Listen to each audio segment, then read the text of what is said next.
The shadows of Sycamore Lane. On Sycamore Lane in rural Pennsylvania, an unassuming house stood at the edge of a dense forest.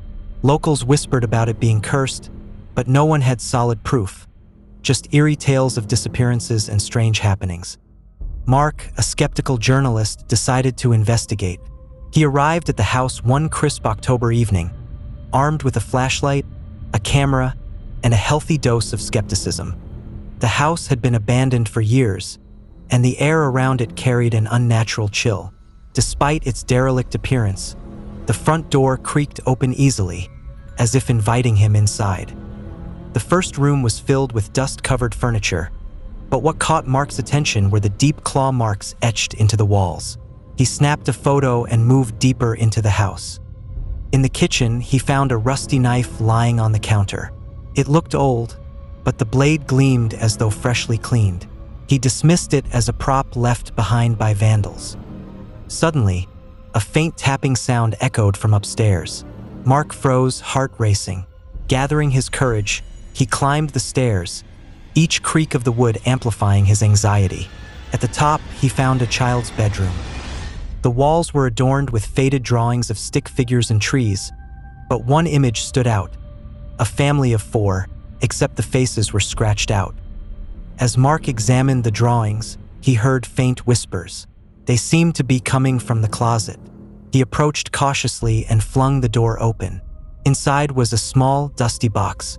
When he opened it, he found a stack of Polaroid photos.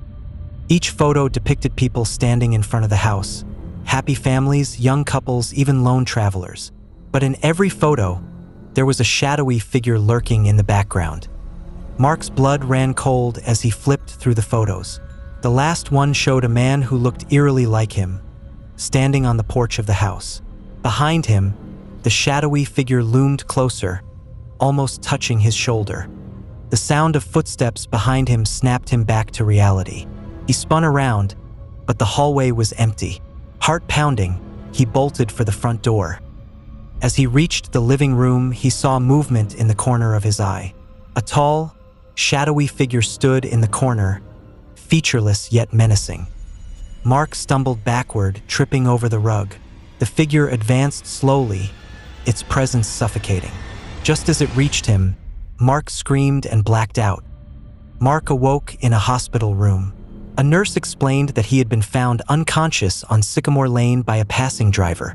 Relieved to be alive, he dismissed the experience as a stress-induced hallucination. But as he reached for his phone on the bedside table, he noticed something that made his heart stop. A Polaroid photo was tucked under his phone. It showed him lying in the hospital bed, but in the corner of the room, a shadowy figure was watching.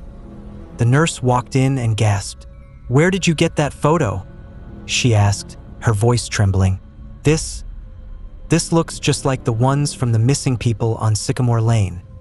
Mark's heart sank as the lights in the room flickered, and the whispers began again.